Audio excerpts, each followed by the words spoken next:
It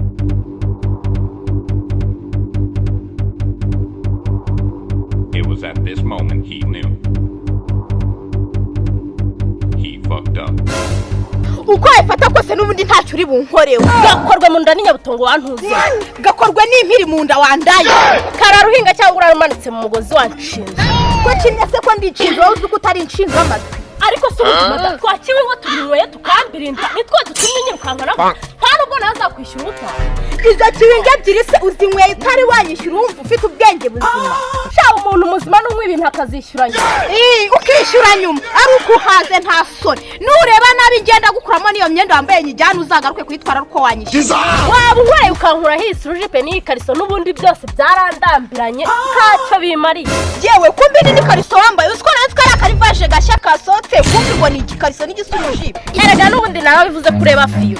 ureba fiyo utase kwandi rutange ukagakurikira wumvaga nabandeba neza kandi narabuze icyone akomada uduhumbi dutatu nitwo dutumye utomboka ubwo bakwambuye ijana ryonyine ntiwamurogesha kunuka indaga You think say they wise? Continue.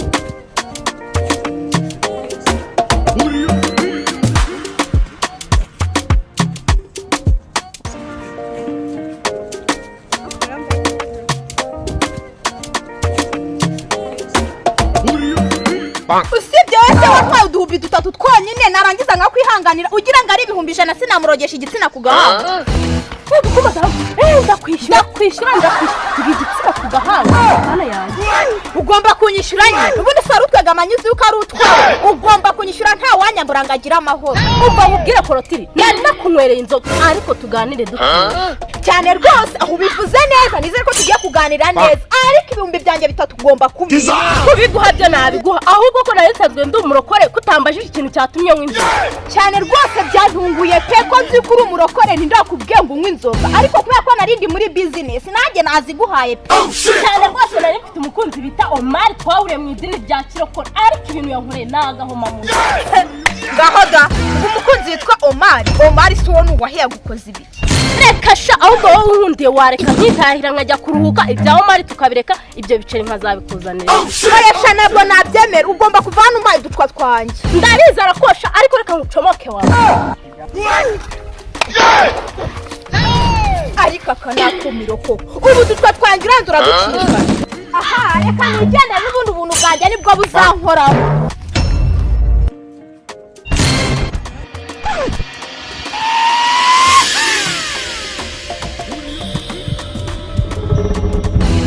niko mukoko ndabuze niyagatera uduhagaritse nka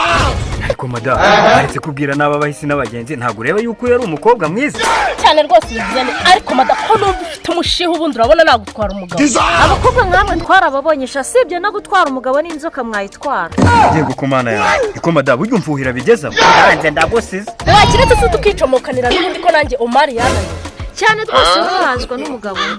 cyane rwose njye niyo baba batanu nabikore ahubwo se madame wowe uhazwa n'umugabo umwe ubwo urumva umeze ako kantu uvuze niko mwari mwiza w'u Rwanda ako kantu uvuze ni kabi ngenda bivugura wowe urinde yo kubivuguruza kandi njyewe mbyiyumva si wumva se ahubwo madame ukomeza bakora iki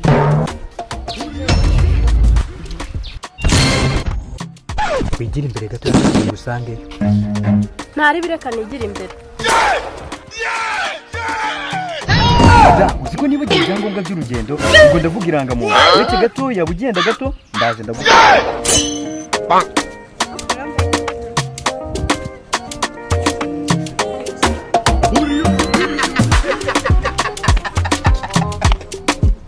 nakubariye umasitike irankorera akazi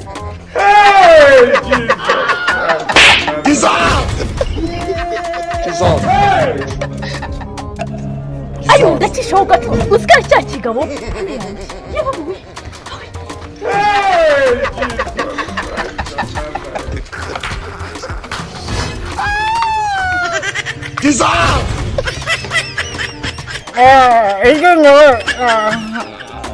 ihangane sinayakuye bakibwo nawe ndayagukura ubwo ndabaze nayenze kureba urabema ni ibiki wari uje kureba bitumye nkukura amenyo bene ako kanya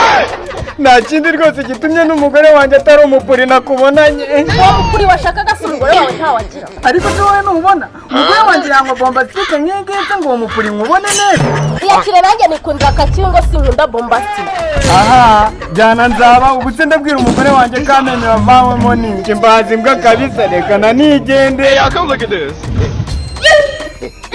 genda kuko bazimbwa uremeye umukiraho amenyo. ego mana yawe.